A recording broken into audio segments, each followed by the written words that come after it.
The marble floors of the Thorne estate were freezing beneath Rowan Hart's bare feet, but not nearly as cold as the dead hollow eyes of King Cassian Thorne.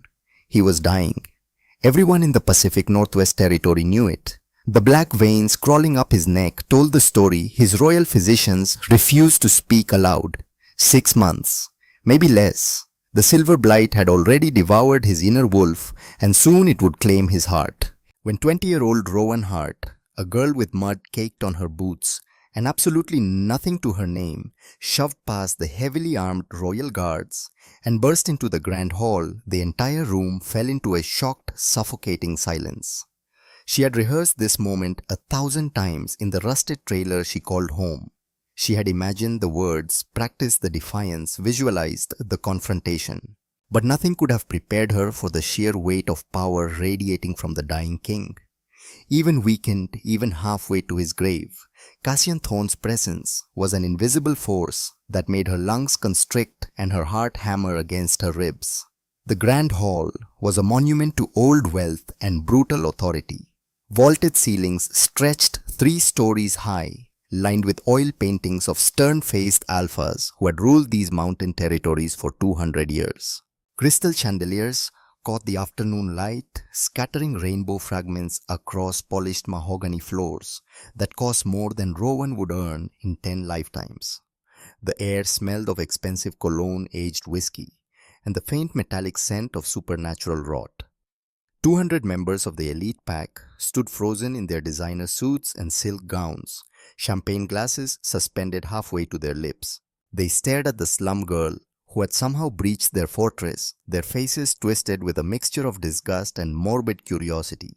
At the far end of the massive room, elevated on a modern throne of black leather and polished steel, sat King Cassian Thorne. He was 28 years old, but the sickness had aged him. His usually bronze skin carried a sickly translucent pallor that made him look almost ghostly under the harsh chandelier light. The veins on his neck weren't just visible, they were grotesque. Thick black lines that pulsed and writhed like parasitic roots beneath his flesh, disappearing under the collar of his expensive black dress shirt. His broad shoulders, which should have radiated the intimidating strength of an alpha in his prime, were hunched forward in barely concealed agony. But his eyes were still sharp, storm grey and predatory. They locked onto Rowan the moment she crossed the velvet rope that separated the commoners from the royal dais. She didn't bow. She didn't avert her gaze like every instinct in her omega biology screamed at her to do. She looked directly into those terrible, beautiful eyes and said the words that would change everything. "My name is Rowan Hart." Her voice rang out across the hall, remarkably steady despite the terror turning her stomach inside out. "My mother is Iris Hart. You have her locked in your prison for a crime she didn't commit. She's been rotting in D block for 3 years. 3 years of her life stolen because your father's real killer needed a scapegoat." A ripple of shocked whispers spread through the crowd like wildfire. Rowan heard the name repeated over and over, always in the same disgusted tone. Hart, the traitor, the poisoner, the herbalist who tried to murder a king. Cassian Thorne shifted on his throne, and even that small movement seemed to cost him. A flicker of something annoyance maybe, or perhaps pain, crossed his features. When he spoke, his voice was a deep, resonant baritone that still carried the unmistakable weight of command, despite the weakness ravaging his body. "Your mother was convicted of high treason by a military tribunal, girl. The evidence was overwhelming. She confessed. Be grateful I haven't banished her entire bloodline from my territory." He paused, each breath clearly labored. "You are wasting the little time I have left. Silas, remove her." Silas Ravencroft, the king's beta and head of security, moved forward immediately. He was a mountain of a man, 6'5" of pure muscle and unwavering loyalty, his hand instinctively resting on the silver-plated sidearm holstered at his hip. His face was set in a permanent scowl, and his dark eyes promised violence to anyone who threatened his king. But Rowan didn't retreat. Instead, she took 3 more steps forward, close enough now that she could smell the sickness radiating from Cassian Thorne, close enough to see the fine tremor in his hands as he gripped the armrest of his throne. "I can save your life. she said, her voice cutting through the murmurs like a blade. Every eye in the room snapped back to her. The doctors say you have 3 weeks left, maybe 4 if you're lucky. They say your wolf is already dead inside you, that the silver blight has necrotized your healing factor beyond repair. They're wrong. Silas grabbed her upper arm, his grip like an iron vise. Enough, you're coming with me, now. I can see the rot in your blood, Rowan continued, her voice rising urgent and desperate. She wrenched her arm, trying to pull free, but Silas was impossibly strong. I can see the curse eating you from the inside out, and I know how to pull it out. I know how to save you. A second guard appeared on her other side, and together they began physically dragging her backward toward the massive oak doors. Her boots scraped against the marble. She fought, twisting and pulling, but it was useless. They were werewolves. She was just a 20-year-old girl who weighed 110 pounds, soaking wet. "Free my mother!" she screamed, her voice breaking with genuine desperation, now echoing off the vaulted ceiling. "Free her from your dungeons and I'll heal you. I swear it. I'll cure what no one else can." "Stop." The word was quiet, barely more than a whisper, but it carried an undeniable bone-deep command that froze both guards mid-step. It froze the entire room. 200 wealthy, powerful wolves went utterly still, their own alpha instincts responding to the authority in that single word. Cassian Thorne slowly, painfully rose from his throne. It took immense effort. His knuckles turned white as he gripped the armrest. His jaw clenched so tight a muscle jumped in his cheek. He descended the 3 marble steps with the careful, measured movements of a man who knew one wrong step could send him sprawling. He was tall. Even weakened, even dying, he towered over Rowan by nearly a foot. Up close, she could see the details the distance had hidden. The dark circles under his eyes, the way his expensive shirt hung slightly loose on a frame that had clearly lost weight, the faint sheen of sweat on his forehead despite the cool temperature of the hall. He smelled like rain and sharp pine underlaid with the unmistakable metallic sweetness of rotting blood. He stared down at her for a long, heavy moment. Then impossibly, a low rumble started deep in his chest. It built slowly, rising up through his throat until he threw his head back and laughed. It was a harsh, bitter, breathless sound. Not joyful, not amused. It was the laugh of a man who had heard every false promise, every desperate cure, every charlatan healer who claimed they could do what the best supernatural specialists in the world had failed to achieve. The wealthy elite in the room joined in their laughter, cruel and mocking. They laughed at the audacity, at the sheer unbelievable arrogance of a slum girl claiming she could heal what the most renowned healers had declared terminal. "You," Cassian said, and his voice was laced with something that might have been pity if it weren't so cold, "are either delusional or a con artist. The greatest minds in supernatural medicine have flown in from London, from Paris, from Tokyo to examine me. Doctor, Elias Kane has studied my blood under every microscope and magic scanner known to our kind. They've tried ancient healing rituals. They've tried cutting-edge gene therapy. They've tried transfusions from pure-blooded alphas. Nothing works." He leaned down slightly, bringing his face closer to hers, and Rowan saw something flicker in his eyes. Not hope. Cassian Thorne was far too practical, too beaten down by failure to allow himself hope. But perhaps curiosity, the faintest spark of it. "And you, a beggar from the mudflats of Ashmont Valley, believe you can do what they cannot?" Rowan lifted her chin, meeting his gaze without flinching. "I don't believe. I know, because I can see things they can't." "Throw her out into the—" Cassian didn't finish the sentence. His eyes suddenly rolled back into his head, showing only the whites. A violent, convulsive tremor seized his massive body.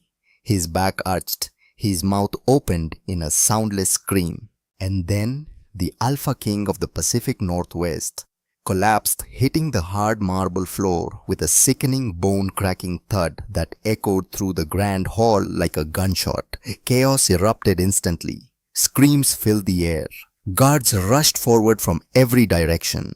Silas dropped to his knees beside his king, shouting orders that were drowned out by the panic. Someone was yelling for the medical team. Someone else was crying. The 200 elite wolves surged forward in a wave of expensive perfume and terror, trying to help, trying to do anything. In the madness, the guards holding Rowan loosened their grip just enough. She tore her arms free and dropped to her knees on the cold marble beside the convulsing king. His whole body was seizing now, muscles locked, rigid tendons standing out like cables in his neck. Foam flecked the corners of his mouth. The black veins on his throat were pulsing, spreading, climbing higher toward his jaw. He was dying. Right here, right now. In front of 200 witnesses.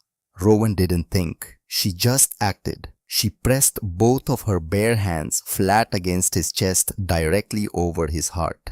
The moment her skin made contact with the expensive fabric of his shirt, something happened. An invisible shockwave rippled outward from the point of contact. It was like a stone dropped into still water. But instead of water, it was the very air itself that seemed to ripple and distort. The oppressive, suffocating scent of death that had been clinging to Cassian Thorne vanished instantly, replaced by the sharp, clean smell of ozone, like the moment before lightning strikes. "Get away from him!" Silas roared, lunging forward to physically hurl Rowan across the room. But the instant his hand clamped down on her shoulder, a blinding jolt of static electricity threw the massive beta backward. Silas hit the marble floor hard, sliding several feet before crashing into an ornate side table. The table splintered. A priceless vase shattered. The room descended into absolute pandemonium. Guards drew their weapons, but they froze, utterly bewildered and terrified by what they were seeing. A faint ethereal golden glow was radiating from Rowan's hands, where they pressed against the king's chest. It pulsed in time with her heartbeat growing brighter with each passing second. Rowan ignored the guns pointed at her head. She ignored the shouting, the chaos, the terror. Sybil closed her eyes and plunged her consciousness deep into the broken, dying landscape of Cassian Thorne's inner energy. What she found there was worse than she had imagined. The silver blight wasn't just a disease. It was sentient, malevolent. It felt like jagged shards of rusted metal tearing through healthy tissue, strangling the supernatural essence that gave werewolves their strength and healing. His inner wolf, the primal spirit that should have been a raging protective force, was barely a flicker, a dying ember buried under layers of necrotic poison. She could feel it trying to kill him, actively, aggressively working to shut down his heart, to stop his lungs, to turn his blood to sludge in his veins. No wonder that the doctors had failed. This wasn't a medical problem. It was a curse, a blood curse, ancient and cruel, designed specifically to torture and destroy from within. Rowan took a slow, deliberate breath. She reached for the techniques her mother had taught her in secret late at night in their tiny kitchen when the rest of the world was asleep. Forbidden healing. The kind that went beyond a medicine, beyond science, into the realm of pure energy manipulation. She imagined her own life force as a river. A warm golden river of clean energy. She pushed it out through her palms, directing it into Cassian's chest. It flowed into his heart, spreading through his arteries and veins like roots seeking water. Everywhere her energy touched the black rot, it dissolved. Slowly, painfully slowly, but it dissolved. She could feel the curse fighting back. It didn't want to leave. It had been feeding on Cassian Thorne for 6 months, growing fat and strong on his suffering. It lashed out at her intrusion, sending tendrils of icy pain up her arms, trying to infect her too. Rowan gritted her teeth and pushed harder. She pulled more of her own energy, more of her own life force, and poured it into him. The golden glow brightened until it was almost blinding. Her hands began to shake. Sweat beaded on her forehead despite the cool air. For 30 excruciating seconds, the grand hall was completely silent, except for the ragged, desperate gasps escaping Cassian's lips. Then, miraculously, The terrifying black veins that had been crawling up his neck like poisonous vines stopped their progression. They actually began to recede. The angry pitch-black color faded to a bruised purple, then to a sickly gray. Then, slowly, they started to disappear entirely beneath his skin. Cassian's eyes snapped open. They were no longer the cloudy, pain-filled gray of a dying man. They flashed a brilliant predatory amber, the true color of an alpha wolf's eyes when the beast inside was awake and aware. He took a massive shuddering breath. His chest heaved. His whole body convulsed once more, but this time it wasn't a seizure.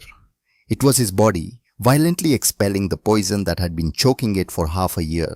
He coughed hard and wet, and a mouthful of thick black blood splattered across the white marble beside his head.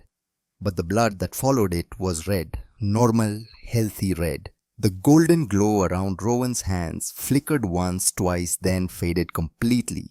She slumped backward, utterly exhausted.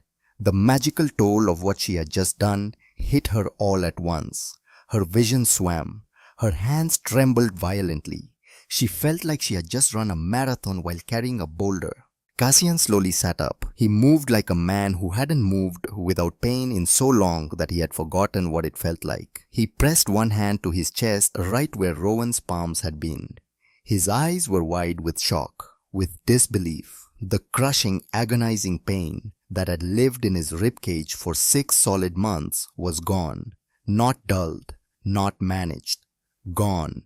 He could breathe without feeling like broken glass was shredding his lungs. He could move his arm without his muscles screaming in protest. He turned his head slowly, his gaze locking onto the girl who was still kneeling beside him, her face pale and drawn, her dark hair plastered to her forehead with sweat. "What?" he said, his voice hoarse but strong, stronger than it had been in months.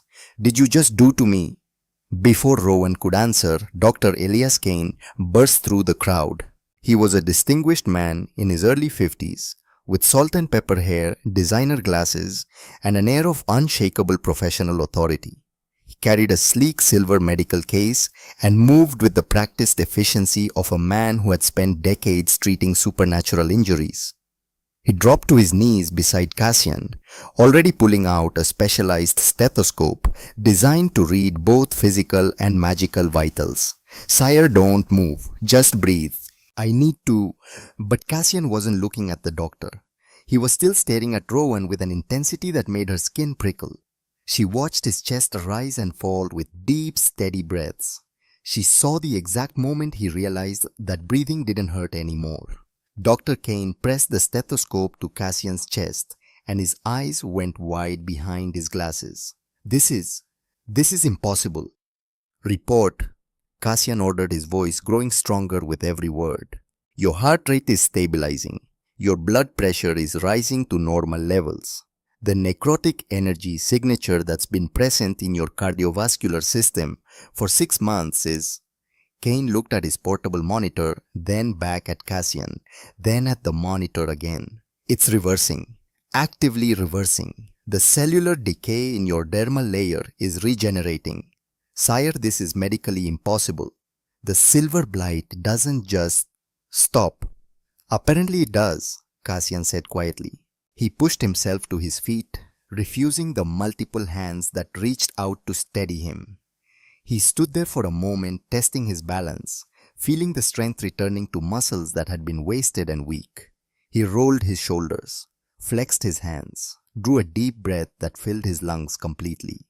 The room held its collective breath, watching their dying king stand tall and strong for the first time in half a year. Then Cassian's gaze swept across the assembled crowd, and his face hardened into something cold and dangerous. When he spoke, his voice wasn't weak anymore. It was the deep, commanding baritone of an alpha in his prime, and it carried a power that made the chandeliers tremble. "Clear the room." "Sire," Dr. Kane began, rising to his feet, his medical case still in hand. "We really need to get you to the medical wing for a full examination. Whatever just happened, we need to document it, run tests." "I said clear the room." The words came out as a roar this time, and Cassian's alpha aura exploded outward like a physical force. It was crushing, suffocating, The kind of dominance that forced weaker wolves to bare their throats in submission whether they wanted to or not. Several of the nobles actually dropped to their knees, their bodies responding to the command on an instinctual level that bypassed conscious thought. Within 90 seconds, the grand hall was empty except for 3 people. Cassian Thorne, Silas Ravencroft, who had pulled himself up from the wreckage of the side table and was nursing what was probably a cracked rib, his face split between protective fury and utter confusion. And Rowan Hart, still kneeling on the blood-stained marble floor, trying very hard to hide the fact that her entire body was shaking with exhaustion and her hands felt like they were on fire. Cassian walked slowly toward her, each step measured and deliberate. He stopped just inches from her boots, so close she had to crane her neck back to look up at him. He reached down and his large calloused hand gripped her chin, forcing her to meet his eyes. His touch sent a strange electric thrill down her spine, a sensation she immediately tried to suppress, because now was absolutely not the time to be feeling anything other than the urgent need to negotiate her mother's freedom. "What did you do to me?" he asked, again softer this time, but no less intense. "I kept you from dying," Rowan replied, and she was proud that her voice only shook a little. "Just like I promised I would. But that was a temporary fix. It bought you maybe a week, possibly 2 if you're careful. The blight is still in your bone marrow. The roots are still there. I stopped it from killing you today, but if we don't remove it completely, it will come back stronger." She swallowed hard, forcing herself to maintain eye contact, even though every fiber of her being was screaming at her to lower her gaze in submission to the overwhelming alpha standing over her. "I can cure it completely.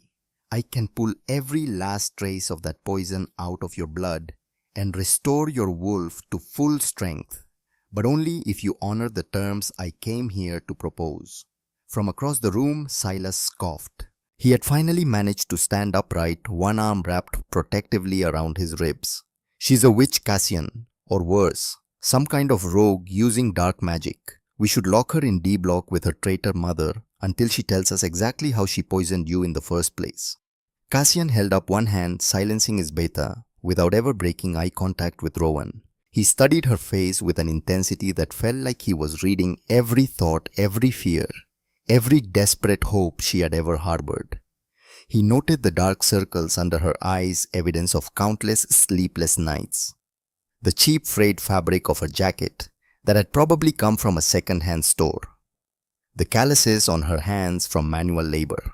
The fierce protective fire burning in her green eyes that spoke of a will that absolutely refused to break no matter how much the world tried to crush it. She was beautiful in a raw, untamed way, the kind of beauty that came from surviving impossible things.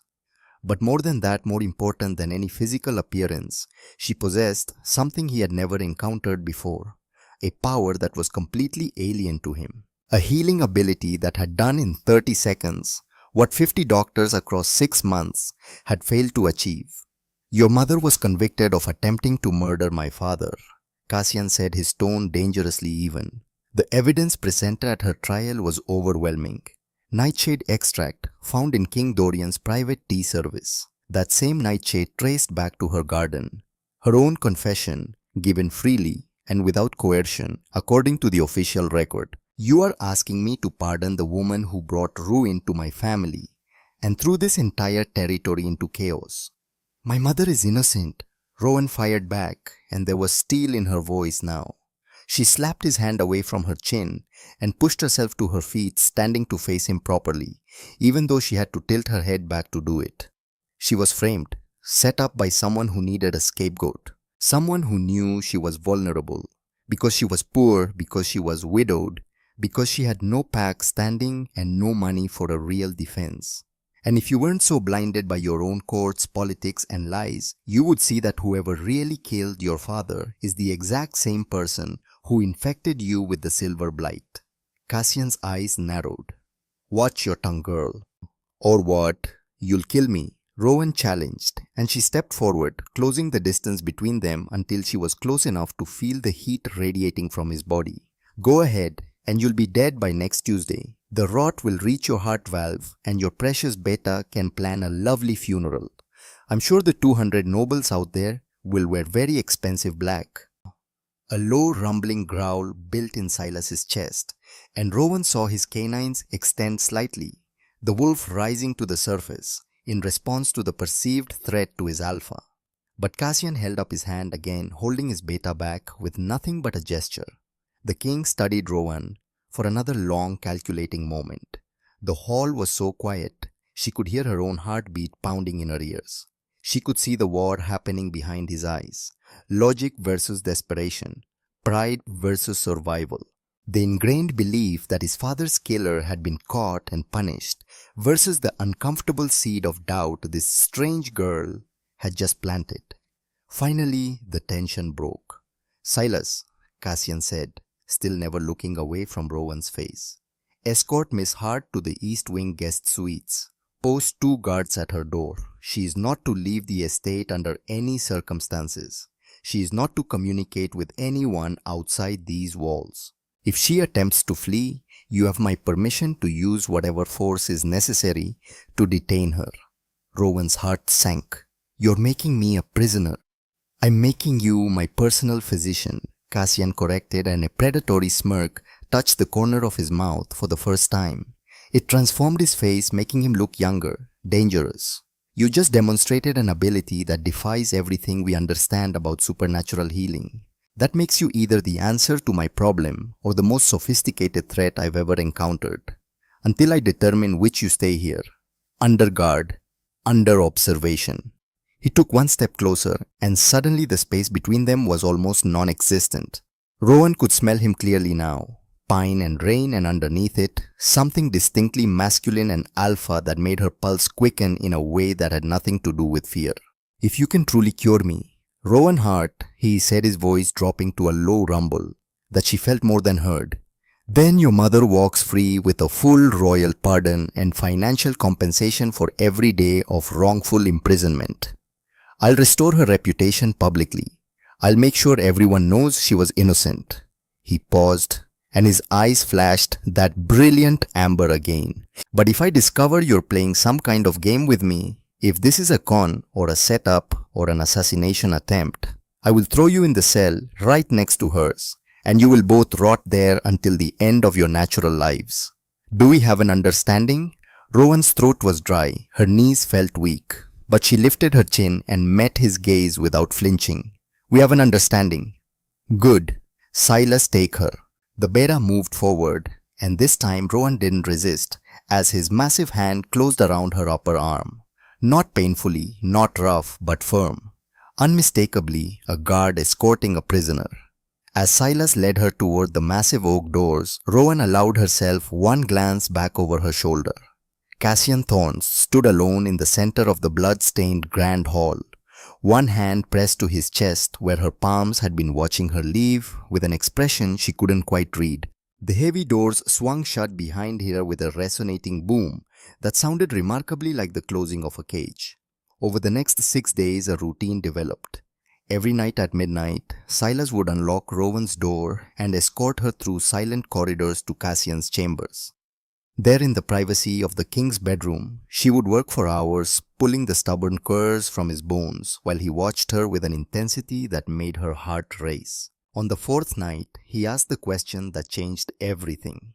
"Where did you learn to do this?" Rowan sat on the edge of his mattress, her glowing hands pressed against his bare chest. She could feel his heartbeat beneath her palms, strong and steady now. The black veins had faded to barely visible gray lines. "My mother," she said without opening her eyes. "She taught me that magic isn't about spells or incantations. It's about energy transfer. The blight is negative, rotting energy. To remove it, I have to filter it through my own body. I absorb the poison, process it, and expel it as clean energy." Cassian frowned, studying her more carefully. The slight pallor of her skin, the faint tremor in her hands, the exhaustion that clung to her like a second skin. "Does it hurt you?" Rowan's eyes opened, surprised by the genuine concern in his voice. "Every time I pull the rot out of you, I'm essentially poisoning myself. My body can process it, but it takes a toll." "Then stop." The command was immediate. Cassian started to sit up to pull away. "I'll find another way." Rowan's hands pressed more firmly against his chest, holding him in place. There is no other way. The silver blight is a blood curse, not a disease. Medicine can't touch it. I'm the only person who can help you. She leaned forward, and suddenly their faces were very close. I'm not stopping until my mother walks free. You made a deal with me. Honor it. Cassian's hand came up slowly, his calloused fingers brushing against her cheek. The touch was gentle, almost reverent. You don't have to call me Your Majesty when we're alone. Not in here. What should I call you? Cassian. Just Cassian. And what should I call the man who's holding my mother hostage? The words were sharp, designed to create distance, but Cassian didn't pull his hand away. Your mother confessed, Rowan. She confessed because your interrogators threatened to drag me into D-block with her if she didn't. Rowan's voice rose with anger. The golden light around her hands flickered and faded. I was 17 years old. They said they would charge me as an accessory. My mother signed that confession to save me, not because she was guilty. She pulled away from him, entirely standing and putting distance between them. My mother was the perfect scapegoat. A poor widowed herbalist with no pack, standing no money for defense, no powerful friends. Who better to take the fall for an inside job? An inside job. Cassian's voice went very quiet. You think someone from outside your estate could poison the king's private tea? Rowan turned to face him. Come on, Cassian. You're smarter than that. It had to be someone with access to his chambers, someone trusted. Before he could respond, the heavy oak doors swung open without warning. Vivian Caldwell stood in the doorway. She was breathtakingly beautiful. Blonde hair in perfect waves. Ice blue eyes, silk robe that cost a fortune. The daughter of Victor Caldwell, the wealthiest man in the territory, and the woman who had been positioning herself as the next Luna Queen for years. Her eyes swept the room. Cassian shirtless on his bed.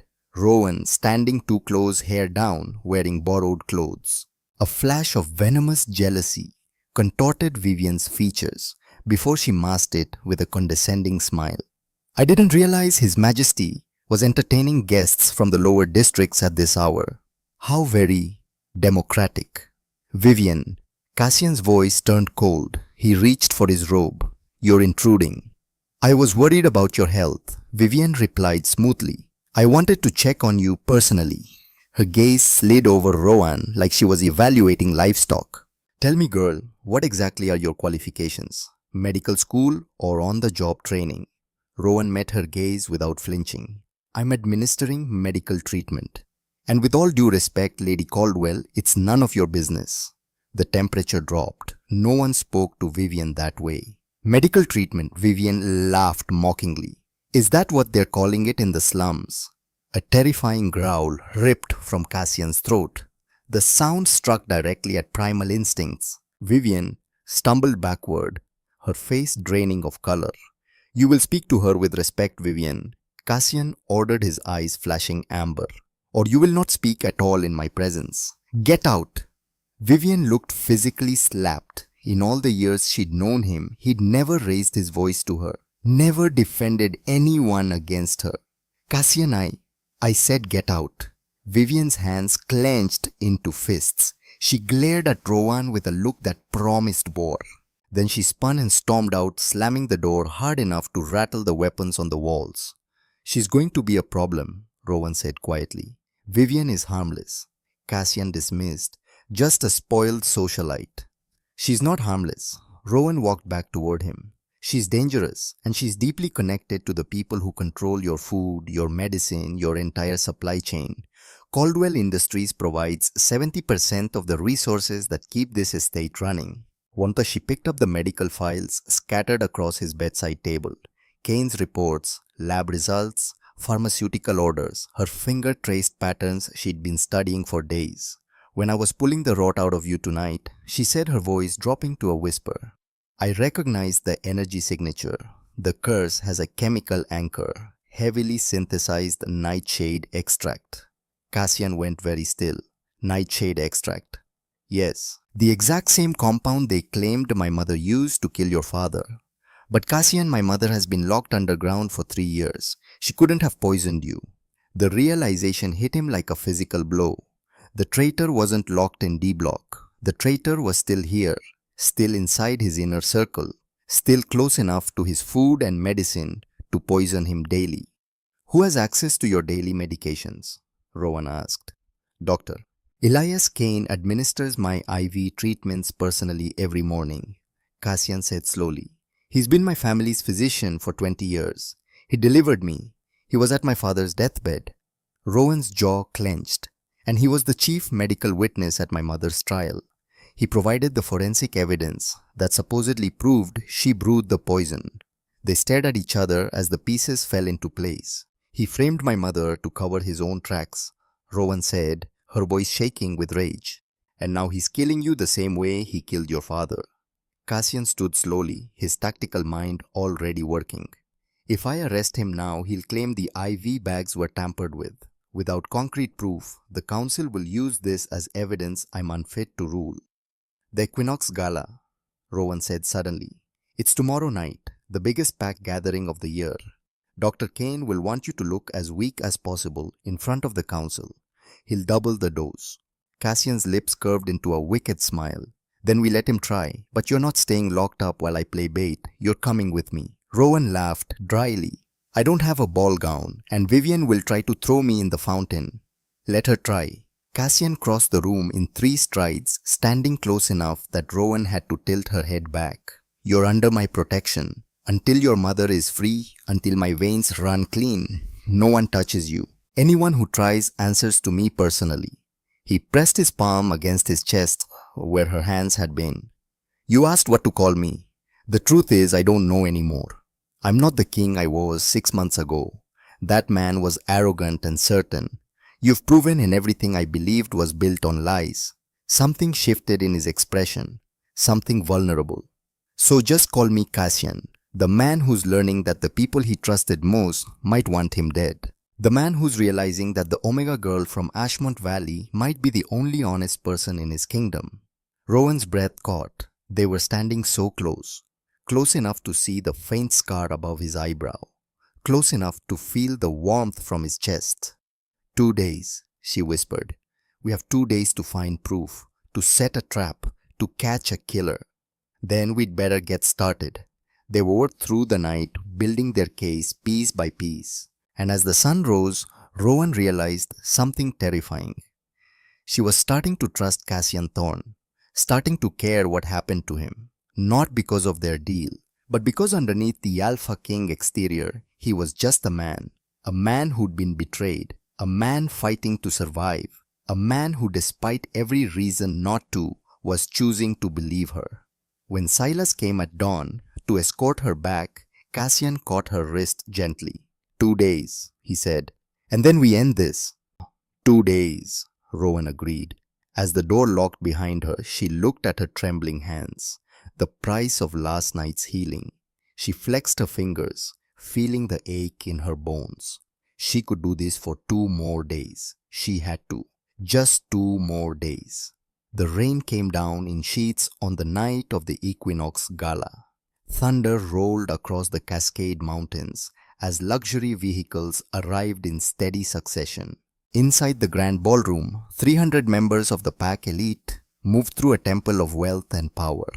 Crystal chandeliers, polished marble, the air thick with expensive perfume and political ambition. Near the entrance, Victor Caldwell held court. At 58, he wore his wealth-like armor, silver hair perfectly styled, tuxedo custom tailored, platinum cufflinks set with sapphires. He sipped scotch that cost $600 a bottle with the casual confidence of a man who'd never worried about money. Beside him stood Vivian in a sapphire gown, diamonds glittering at her throat, but tension showed in her shoulders, tightness around her eyes. He's late, she murmured. The king should have opened the reception an hour ago. Victor's cold blue eyes scanned the room. Patience. Dr. Kane assured me Cassian's condition has deteriorated significantly. The double dosage is doing exactly what we paid for. Tonight the council will see a weak dying boy. Tomorrow they'll demand a transfer of power. He paused, smile touching his lips. Not kind. And as father of the future Luna Queen, as head of Caldwell Industries, which provides 70% of this territory's economy, I'll graciously accept the role of regent. Vivian's nails dug into her champagne flute, and the slum girl will be dealt with. Once Cassian is dead or deposed, we'll arrest her for dark magic. Throw her in D block with her traitor mother. Let them rot where they belong. What if she talks? Who would believe her? Victor's smile widened. The desperate lies of a traitor's daughter. The council will see it for what it is. A con artist who exploited a dying king's desperation. He raised his glass. By tomorrow, the Caldwell family will control the Pacific Northwest in everything but name. And that Omega, who dared tousle what belongs to you, will learn what happens to people who forget their place. Before Vivian could respond, commanding silence fell over the ballroom. The string quartet died mid-note. 300 conversations stopped. Every head turned. The massive oak doors swung open. King Cassian Thorne strode in, and he did not look like a dying man. Tailored obsidian tuxedo, fluid predator's grace, shoulders back, spine straight, steps powerful. The sickly pallor was gone, replaced by healthy bronze. His storm grey eyes were clear and sharp, sweeping the crowd with intensity that made weaker wolves lower their gazes. But it wasn't just the king's miraculous recovery that sent shockwaves through the ballroom. It was the woman on his arm. Rowan Hart felt like she was walking through a dream. The emerald gown was a masterpiece of silk and beading. High neckline, conservative front, but the back plunged to her waist. Dark hair swept up with loose tendrils framing her face. The only jewelry a single emerald at her throat that had belonged to Cassian's grandmother. Queen Eleanor's favorite piece, he'd said while fastening it. She wore it the night she told the council they could accept her as queen or find a new king. Now descending the staircase on Cassian's arm, Rowan understood why Eleanor had needed that strength. Whispers exploded like wildfire. Who is that? The traitor's daughter. On the king's arm, wearing the queen mother's emerald. Outrageous. Rowan kept her spine straight, chin up. She could feel their judgment, disgust, disbelief. Vivian's face across the room was murderous. Keep breathing, Cassian murmured, hand on her exposed back. You look magnificent. They're staring because you're the most beautiful woman here. They're staring because they want me dead. They have to get through me first. Silas materialized from the crowd, face neutral, but eyes alert. Sire, the council requests an audience. They wish to discuss concerns. Translation: they want to know why you brought the traitor's daughter, and they'll try to arrest her. Of course, Cassian replied smoothly. But first, Dr. Kane is waiting in the antechamber. I need my evening injection. Can't have me collapsing during important negotiations. They moved through the parting crowd. Stares like physical touches. Some curious, some disgusted, some calculating. The antechamber was small and opulent. Velvet sofas, oil paintings, crystal decanters. Dr. Elias Kane stood by a sofa, silver medical tray laid out precisely. Tuxedo with white medical coat over it. Salt and pepper hair perfectly combed. Designer glasses gleaming. When Cassian walked in, looking like a god of war rather than terminal patient, Kane's professional smile faltered. Just a fraction of a second. Flash of shock quickly masked. Hand tightening on the tray. Your Majesty, Kane said, recovering smoothly. You look remarkably well. I'm surprised given how difficult the past days have been. I'm feeling much better, Doctor. Cassian settled onto the sofa. Though we shouldn't skip treatments just because I'm having a good day. Consistency is key, isn't that what you say? Indeed, sire. Consistency is everything. Kane picked up a syringe. Clear liquid with faintest golden tinge. This will ensure your stamina holds throughout the council meeting. Rowan stood near the doorway, heart hammering. She extended her senses the way her mother had taught her. The moment Kane uncapped, the needle-rotting stench of synthesized nightshade hit her supernatural awareness like a physical blow. Same energy signature she'd been pulling from Cassian's blood for a week. Same poison that killed King Dorian. But this dose was different, stronger, malevolent, not designed to slowly weaken over weeks, designed to kill. Tonight, within the hour, right in front of the council. Hold on, Rowan stepped forward. What exactly is in that syringe, doctor? Kane blinked as if furniture had spoken. I beg your pardon. The injection, what's in it specifically? Kane's mask slipped, revealing irritation. That's classified medical information, Miss Hart. I must ask you to step outside. This is a private consultation. Ushistele, Cassian said firmly, steel in his voice. Answer her question, Elias. The use of first name without title was deliberate slight, stripping away courtesy. Kane's jaw tightened. Standard vitamin cocktail with pain management. Same formula for months. Your Majesty knows this. And yet, Rowan said, moving closer, eyes locked on the syringe. It has the exact same energy signature as the silver blight. The exact same supernatural resonance as the poison that's been killing the king. Kane's hand tightened on the syringe. Absolute silence. Only distant murmur from ballroom and rain against windows. Then everything happened very quickly. Dr. Elias Kane realized the game was up. Realized this slum girl had identified what 50 Doctor missed. Realized if he didn't act now, he'd spend life in a cage. In a split second, he didn't try to run or explain. He lunged directly at Cassian, with syringe raised high, aiming to plunge concentrated nightshade straight into the king's carotid artery. Cassian! Rowan screamed. But the Alpha King was already moving. With terrifying werewolf speed, Cassian caught Kane's wrist midair. Fingers closed around bone with crushing force. Sickening crack echoed like gunshot. Kane howled. Syringe slipped from fingers, hit marble floor and shattered. Toxic liquid sizzled where it touched stone, eating into expensive tile like acid. Silas burst through the door, weapon drawn, eyes assessing. He holstered immediately and tackled the screaming doctor, driving him face first into marble with enough force to split Kane's lip. Secure him, Cassian growled, eyes blazing amber. Lock down the estate. No one leaves, not one person. Before Silas could snap restraints on Kane's wrists, the grand doors flew open with enough force to crack the frame. Victor Caldwell stood in the doorway, flanked by 4 heavily armed men in tactical gear. Private military contractors, high-caliber rifles loaded with illegal silver rounds that could tear through werewolf hide like paper. I'm afraid, Victor said, voice perfectly calm, perfectly cultured, there has been a change of plans, Cassian. In his hand, he held a small wooden box, intricately carved with symbols older than the territory itself. Dark wood, almost black, seeming to absorb light. Palpable wrongness radiating from it, making air thick and hard to breathe. Victor's thumb rested on brass clasp. If the good doctor is compromised, I suppose I'll have to finish this myself. He flipped the box open.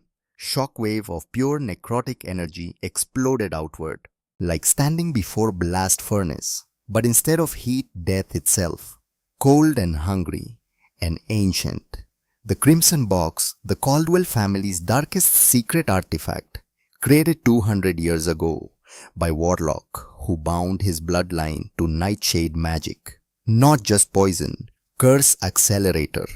Any trace of nightshade already present would multiply exponentially, spreading like wildfire through flesh and bone.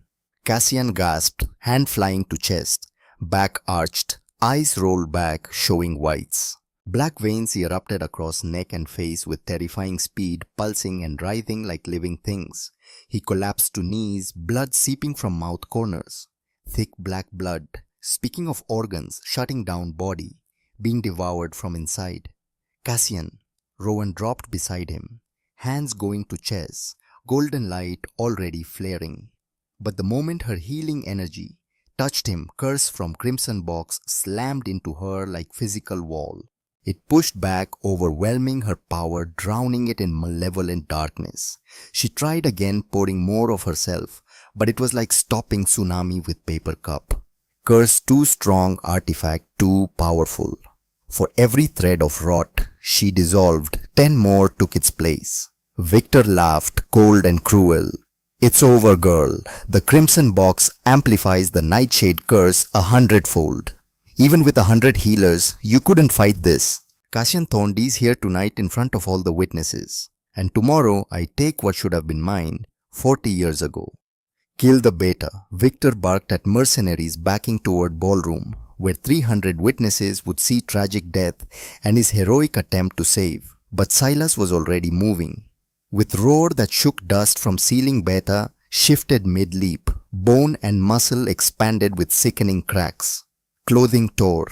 In less than 2 seconds, 800-pound timber wolf with silver grey fur launched, at first, 2 mercenaries. Jaws crushed rifle barrel into useless scrap. Massive paw swatted second mercenary across room with enough force to crack ribs. Gunfire erupted deafening. Silver bullets tore through air, shattering paintings embedding in mahogany.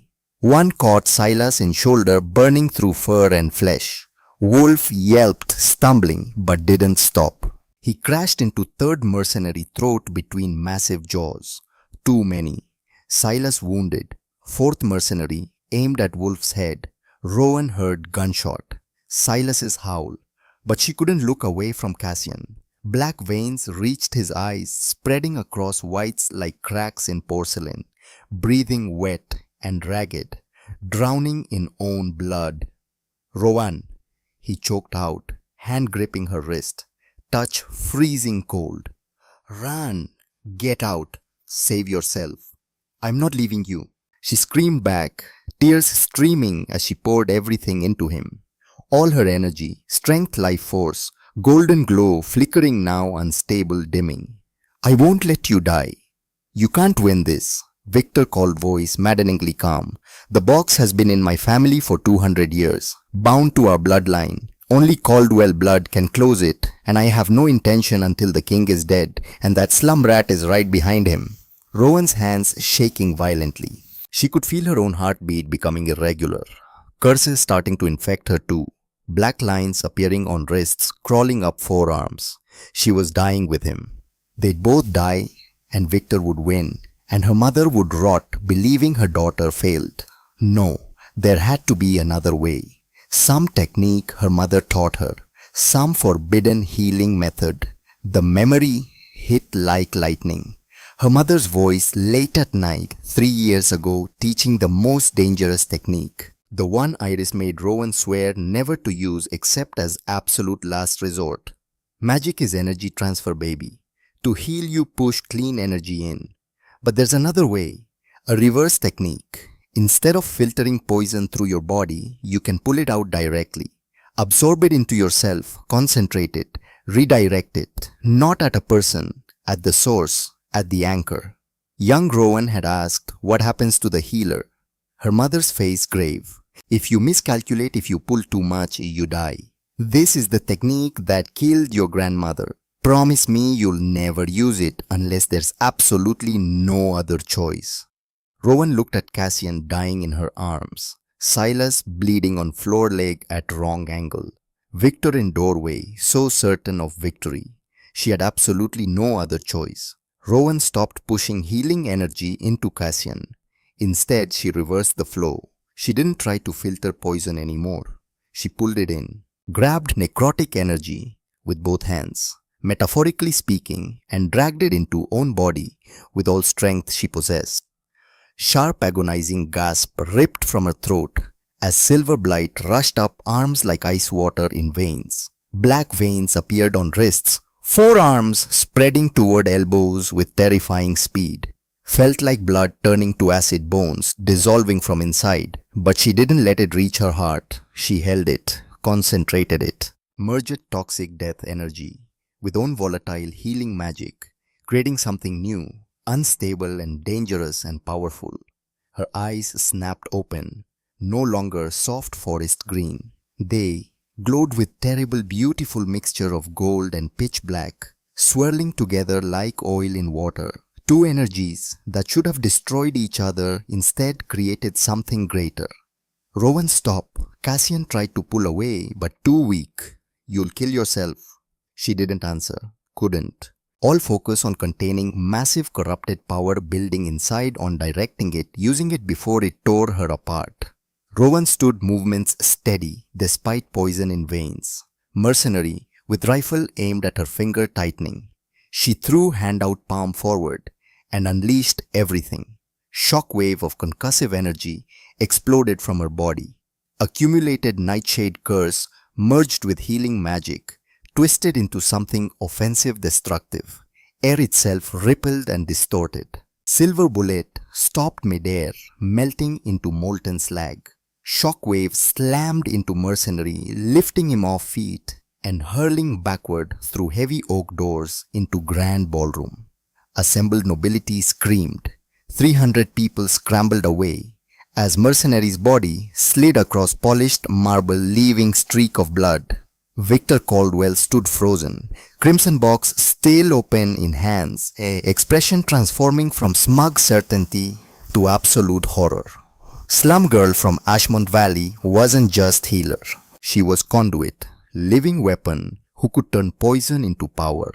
Rowan locked glowing unnatural eyes on wooden box. She didn't say a word, simply clenched outstretched fist and concentrated supernatural energy still flowing through her reached out like invisible fingers. The crimson box began to scream, not metaphor. Ancient artifact actually screamed high-pitched wail sounding like 1,000 tortured souls. Wood started to crack, black smoke pouring from seams. Symbols carved into surface glowed red hot. Victor tried to drop it, but hands wouldn't obey. Box bound to his bloodline, being destroyed while still connected. He screamed too, clutching burning hands, feeling backlash of breaking curse tear through own supernatural essence. The box exploded in shower of splinters and putrid black smoke. Blast threw Victor backward, crashed to floor, clutching face where ancient wood embedded in skin. When he pulled hands away, eyes were bleeding. Not just bleeding, curse energy had seared retinas. He was blind. With artifact destroyed, suffocating pressure vanished instantly. Nightshade curse anchoring to Cassian's blood, severed with resounding metaphysical snap that anyone with supernatural sensitivity could feel. Rowan let out ragged breath, terrifying glow fading from eyes. Black veins on arms rapidly receded as body's natural immune system flushed residual poison. Knees buckled, sheer exhaustion hitting like sledgehammer. But she didn't hit floor. Massive, incredibly warm arm wrapped around waist, catching weight effortlessly.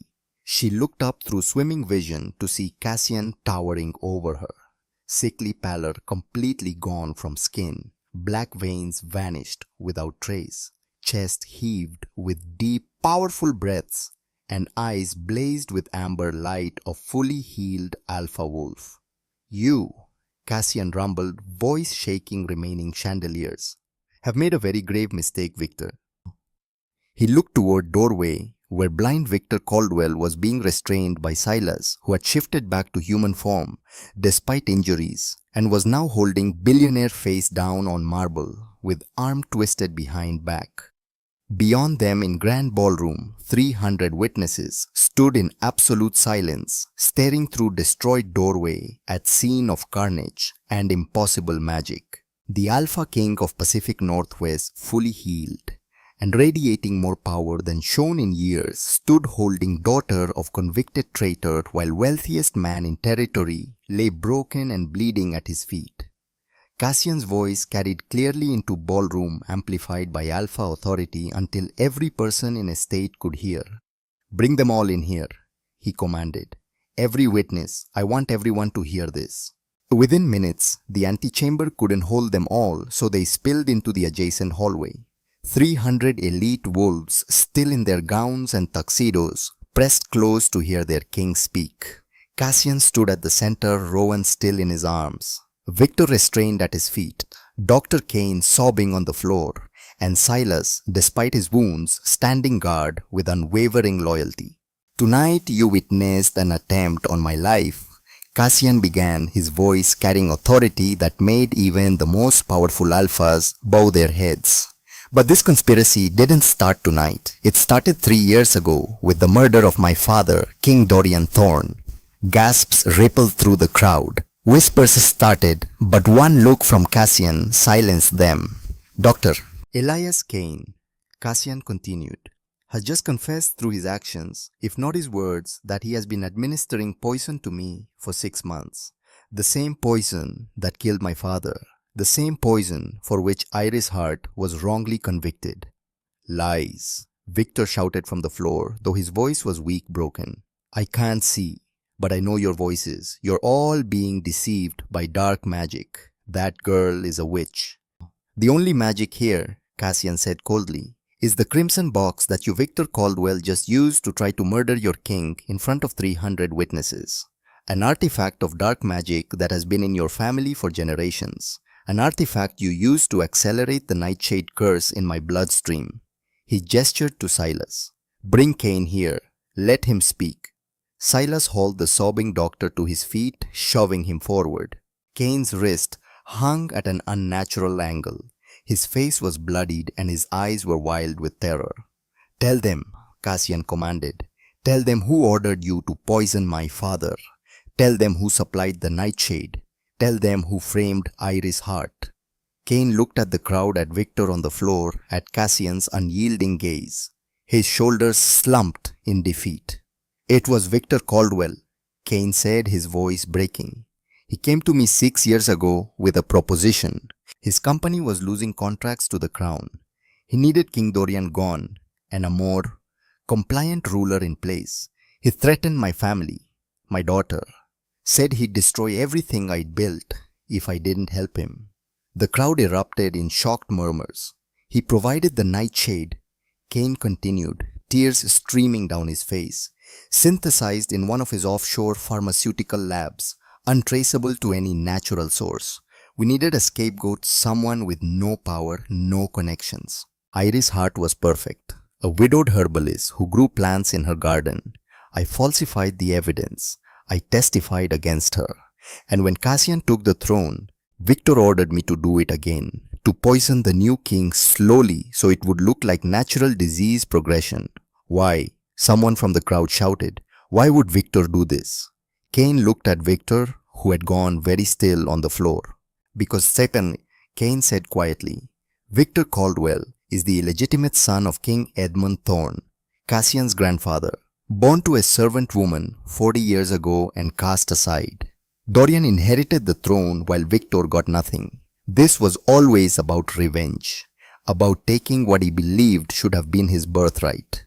The revelation hit the crowd like a thunderclap, stunned silence, then chaos. Voices raised in disbelief, anger, betrayal. Cassian raised his hand and silence fell immediately. Victor Caldwell, he said, his voice like ice. You stand accused of regicide, attempted regicide, conspiracy, and the wrongful imprisonment of an innocent woman. Dr. Elias Kane, you stand accused of murder, attempted murder and perjury. By the laws of this territory, you are both guilty of high treason. You can't prove any of this, Victor spat from the floor. Kane's testimony is coerced. He's in pain, terrified. No court would accept. I have 300 witnesses who just watched you try to murder me with a dark magic artifact. Cassian interrupted. I have Dr. Kane's full confession, and I have Rowan Hart who can testify to the nightshade signature in both my father's death and my own poisoning. That's more than enough. He paused, then delivered the final blow. And I have this. Silas stepped forward holding a small recording device. The king ordered me to record all private medical consultations 3 weeks ago when we first began to suspect Dr. Kane. This device has been hidden in the antechamber all evening. He prayed play. Victor's voice clear and unmistakable. If the good doctor is compromised, I suppose I'll have to finish this myself. Then, the sound of the box opening, Cassian's gasps, Rowan's screams, Victor's laughter. It's over, girl. Cassian Thorne dies here tonight. The recording ended. The crowd was utterly silent. The sentence for high treason is death, Cassian said quietly. But I am not my grandfather. I am not the kind of king who rules through executions. Instead, I offer a different punishment. He looked down at Victor. You will be exiled, permanently, to Iron Peak Colony, the most remote outpost in our territory. You will live there for the remainder of your days, blind and powerless, with only your regrets for company. Your assets will be seized and distributed to the victims of your crimes, starting with full restitution to Iris Hart and her daughter. He turned to Kane. And you, Doctor, will spend the next 20 years in D Block in the same cells where Iris Hart suffered. Perhaps that time will give you perspective on the lives you destroyed. Cassian's gaze swept the crowd. As for Vivian Caldwell, who I believe had no knowledge of her father's crimes, she will face probation and community service. She will work in the medical clinics of the lower districts, using her privilege to actually help people for once in her life. He gestured to the guards. Take them away. As Victor and Kane were hauled to their feet and dragged toward the doors, Victor screamed one last time. You're just like your grandfather, cruel, heartless you. No, Cassian said quietly. There's a difference. When they were gone, Cassian turned to the crowd one final time. Effective immediately, I'm dissolving the old council system. New elections will be held, one vote per citizen, rich or poor. Lower district representatives will have equal seats. And I hereby establish the Heart Protection Act. No citizen can be imprisoned without public trial evidence and right to defense. He looked down at Rowan, still in his arms, and spoke his next words clearly for all to hear. And I name Rowan Hart as my official consort and head of judicial reform. She will oversee the implementation of these new laws and ensure that what happened to her mother never happens to anyone else. The crowd stood in stunned silence. Then slowly someone started clapping. Then another. Soon the entire ballroom erupted in applause. Rowan looked up at Cassian, tears streaming down her face. My mother is being released as we speak, Cassian said gently. Silas sent the order the moment Victor opened that box. She'll be brought here within the hour. He cupped her face in his hands. You saved my life, Rowan. Twice. You exposed a conspiracy that would have destroyed this territory. And you did it all for love of your mother. That's the kind of strength I want beside me. Not wealth, not political connections, real courage, real integrity. He leaned down and in front of 300 witnesses, in front of the entire pack elite, he kissed her. It was a kiss that promised partnership, equality, a future built on truth instead of lies. When they finally broke apart, Cassian turned to the crowd one last time. The equinox gala is over. Go home. Tomorrow we begin rebuilding this territory the right way. As the crowd slowly dispersed, still buzzing with shock and wonder, Rowan finally allowed herself to breathe, to believe that it was really over. Victor would spend the rest of his life in exile. Kane would rot in the cells where her mother had suffered. And her mother would be free.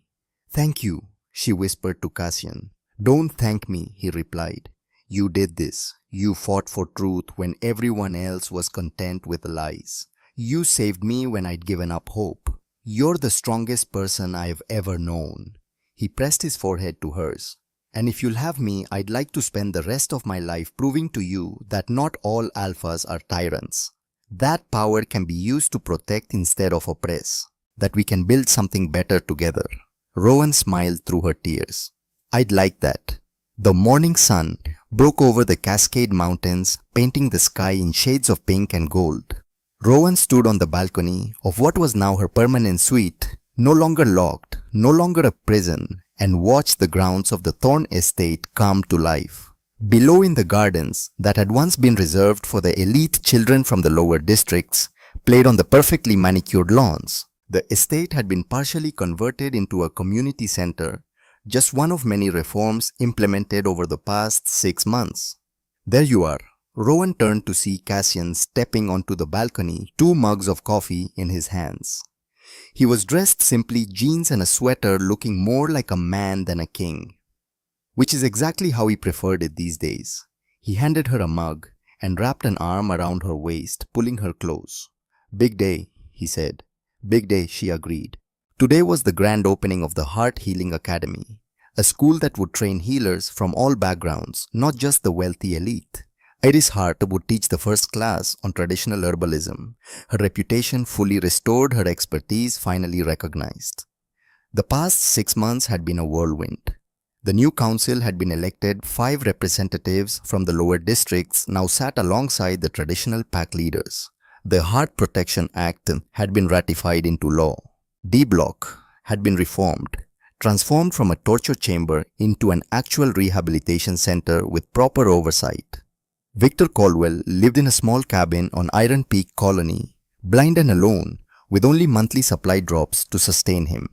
Dr. Kane was 3 months into his 20-year sentence. Vivian had actually proven to be a surprisingly dedicated community health worker, finding purpose in helping others for the first time in her life. And Rowan had found a home, a purpose, a partner who treated her as an equal, who valued her counsel, who fought beside her instead of for her. "Ready?" Cassian asked, pressing a kiss to her temple. "Ready." They walked down together, hand in hand, to where Iris was waiting with 30 students, the first class of the Heart Healing Academy. Rowan's mother looked radiant, healthy, 10 years younger than she'd looked in that cell. When Iris saw them, her eyes filled with tears. Rowan ran to her and they embraced tightly. "I'm so proud of you, baby," Iris whispered. "So proud." As the ceremony began, as Rowan stood beside Cassian and her mother and watched the future unfold, she thought back to that day in the grand hall. The day she'd burst in with nothing but desperation and determination. She'd come to save her mother. She'd ended up saving a kingdom. And in the process, she'd learned that power wasn't about control. It was about protection, about using strength to lift others up instead of keeping them down. That was the legacy she and Cassian would build together. A kingdom where justice wasn't a privilege, it was a right. And as the sun climbed higher, burning away, the morning mist, Rowan Hart, daughter of a wrongfully imprisoned herbalist, savior of a dying king and architect of a better future, smiled. The reign of corruption was over. A new era had begun.